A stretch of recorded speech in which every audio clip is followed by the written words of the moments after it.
Ударно почистване на училищните дворове в София в навечерието на новата учебна година. Инспектори започнаха и проверки на безопасността в районите около учебните заведения. Как върви работата на екипите и ще бъде ли готово всичко за първия учебен ден? Петър Нанев на живо по темата. Пепи, добър ден! Здравейте от двора на 120 основно училище. Този двор беше един от почистените днес.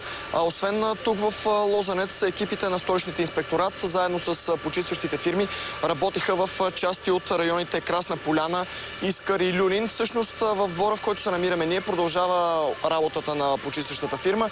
В района около самия двор оказа се, че подготовката за първият учебен ден протича и в други градове от страната. Предлагам ви да видите репортажа, който направихме заедно с колегите от Велико Търново. Почистването в двора на природо-математическата гимназия започна от ранни зори. Работниците от фирмите, които имат договори с общината, бяха въоръжени с водоноски, метли и лопати. Паяците също се притичаха на помощ на местата, където водоноските не можеха да влязат в училищата заради неправилно паркирали коли. Освен че контролират почистването, общинските инспектори правят и огледи на инфраструктурата около училищата. Не мога лесно. Какво най-често срещате тук? Бутилки и фасове, какво най-често чистите по училище? Има фасови, букуки. Всичко има. Бутилки, фасове, мърсоти разни. Всекакви. В Търново почти всички от 97-те общински училища са готови за новата учебна година. В момента вървят проверки на районните здравни инспекции за санитарните условия в учебните сгради. Успоредно образователният инспекторат изготвя статистика колко са пътуващите ученици до средищните училища.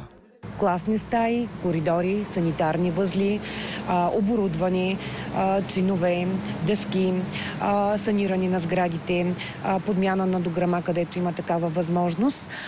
Също в края на всяка учебна година здравните инспектори проверяват училищата, където е необходимо се издават предписания и със срок 1 септември за тяхното изпълнение. В 15 училища ремонтните дейности ще продължат и след първия учебен ден. Това обаче няма да попречи за провеждането на часовете. Добре. Тук трябва да поставите едно подово сифонче на тия зимбута. Това е във връзка с борбата с гризачите. Тук всичко почистено, санирано, дограмата сменена. Сложили сте и предпазни решетки на прозорците за насекоми. Учениците само на едно горнооряховско училище ще провеждат заниманията си в чужди сгради заради мащабен ремонт, предприят от общината. Връщаме се обратно в София, където сме заедно с инженер Веска Георгиева, директор на столичният инспекторат. Госпожо Георгиева, кои са най-интересните находки, на които са попадали вашите екипи по време на такива почиствания?